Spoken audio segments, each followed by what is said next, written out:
Hey y'all, it's your main math teacher, Mr. Boyden, back at it again today, and today we're going to be looking at the natural log. So you may have noticed on your calculator when you see that log button, very close to that log button, there's another one that says, it looks like it says IN. Actually, it's LN, and what that stands for is the natural log. Now, people always ask, hey, well, if it's natural log, then why isn't it NL instead of LN? Well, that goes back when this was first introduced in the early 1600s. They were using Latin at the time, and so it was Logarithmus Naturalis.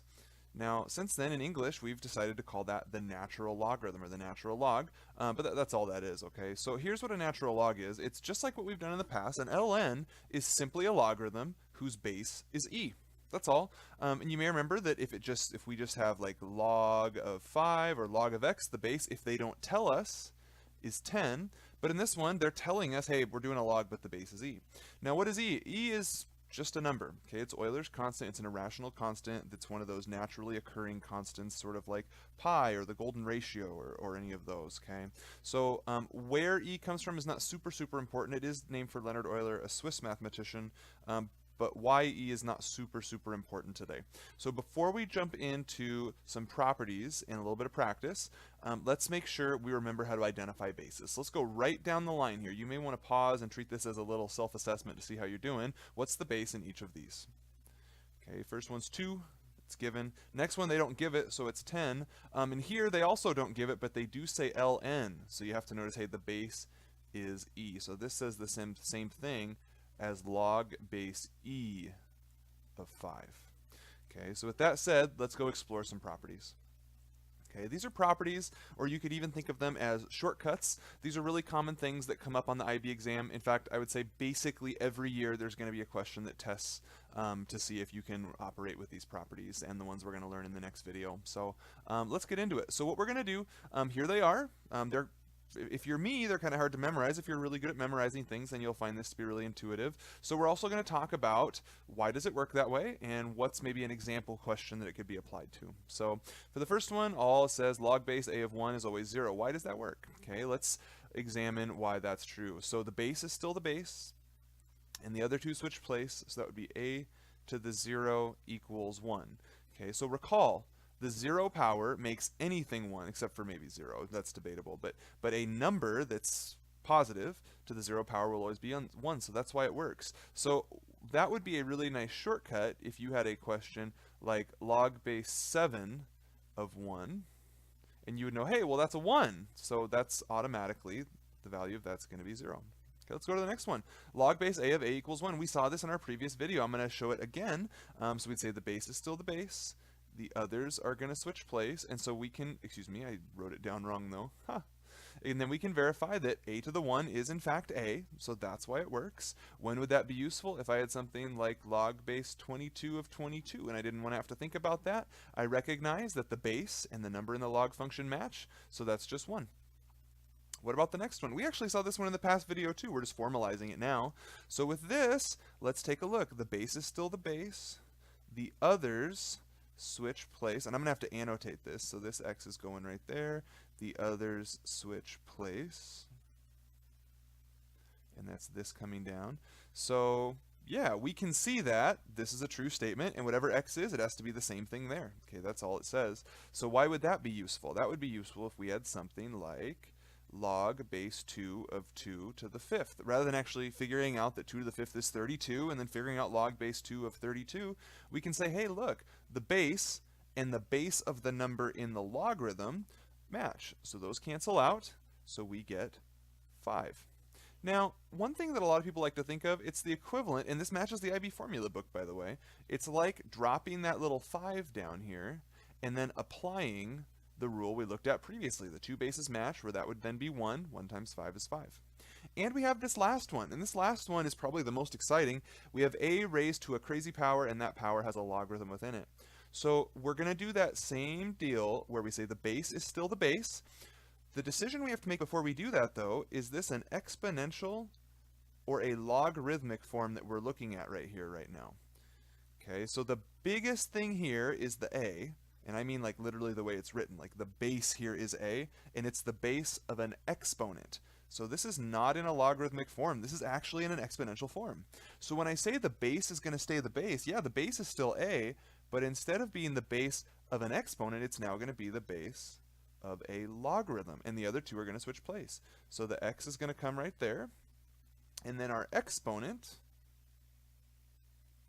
is going to come all the way down here. Remember, we're solving for exponents.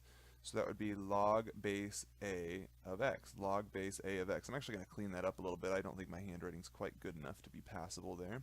So log base a of x equals log base a of x. So we can verify that that's a true statement. Now, how would we use that? We would use that if we had something like 7 to the log base 7 of 5. Okay, and then what we would then say, hey, this base matches that base. If those bases match, they essentially cancel out and we're left with 5. Because notice that's kind of what's happening here. Log a to log base a, if that stuff goes away, then we're left with x. Okay, so that's an example of how to use it. Now let's look at how to apply some of these properties to solve some questions. Okay, let's try these. What I would suggest is pause the video, make sure you have good notes from that table that we just filled out, and if you do, then come back to here and try these. Okay, so try all of them and then hit play and see how you did. Okay, with the first one, we have the rule that we just touched on a second ago. We have 3 to the log base 3. Those cancel out, so this is 12. With ln e, an easier way to think about that is remember what the ln means. It means log base e of e. And we learned just a minute ago that anytime those match, our answer is going to be 1, because it's asking e raised to what power would give us e. Okay, well, we already know that.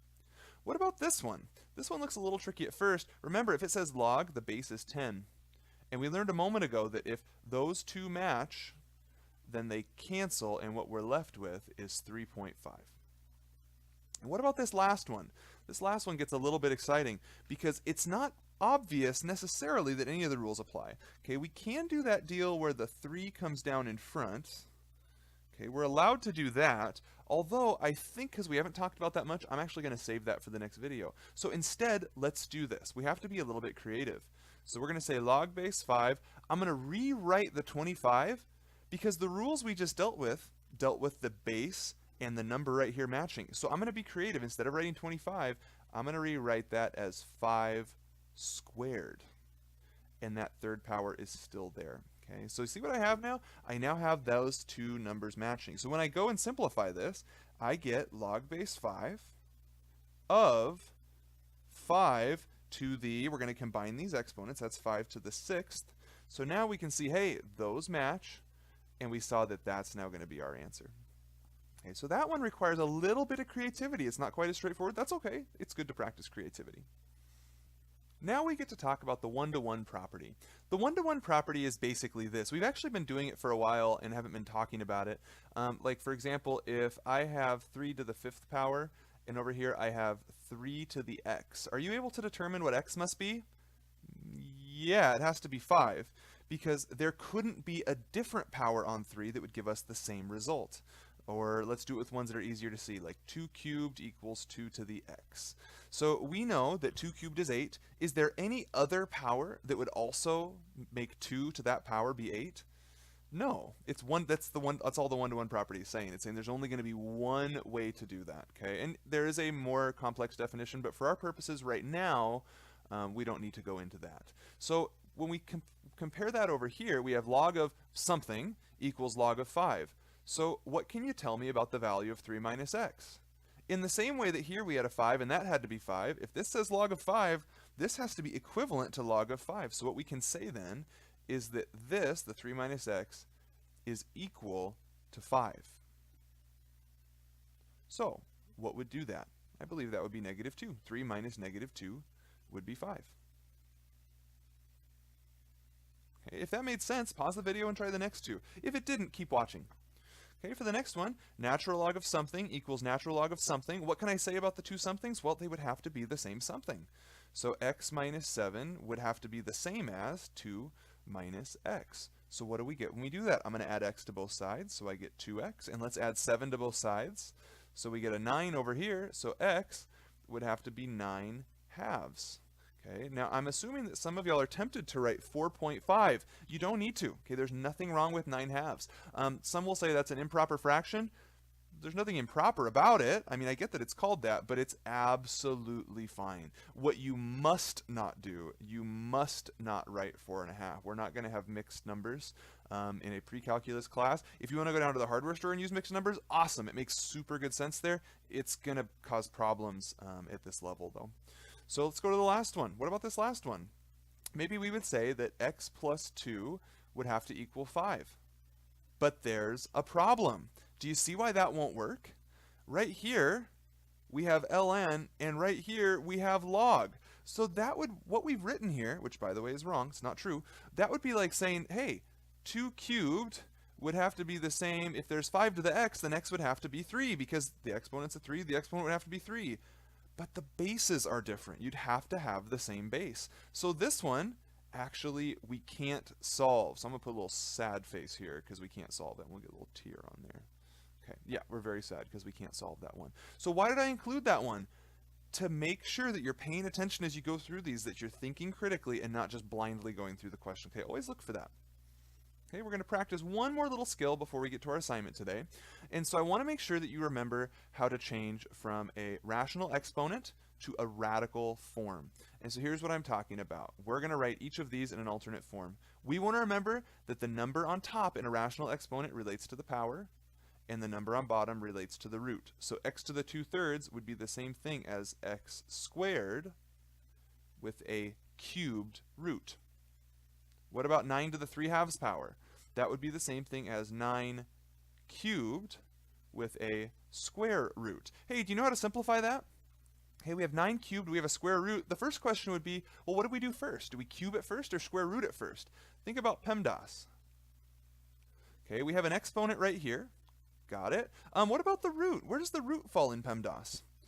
The root can serve sort of different functions, actually. It can operate like parentheses, actually. But in this case, we see that where did it come from? It came from an exponent, so it's also an exponent. And that means it doesn't matter which one we do first. So when we have the square root of 9, that would be 3, which would be 3 cubed, because we haven't dealt with that yet, so that's 27. All right, what about x to the 5th of the square root? That would be x to the 5th. And how do we represent a square root? So that's a root. It's called a square root because that's a 2. So that would be x to the 5/2 power. All right, that's going to do it for today. We're going to have more properties in the next video. Hope you enjoyed it, and we'll see you next time.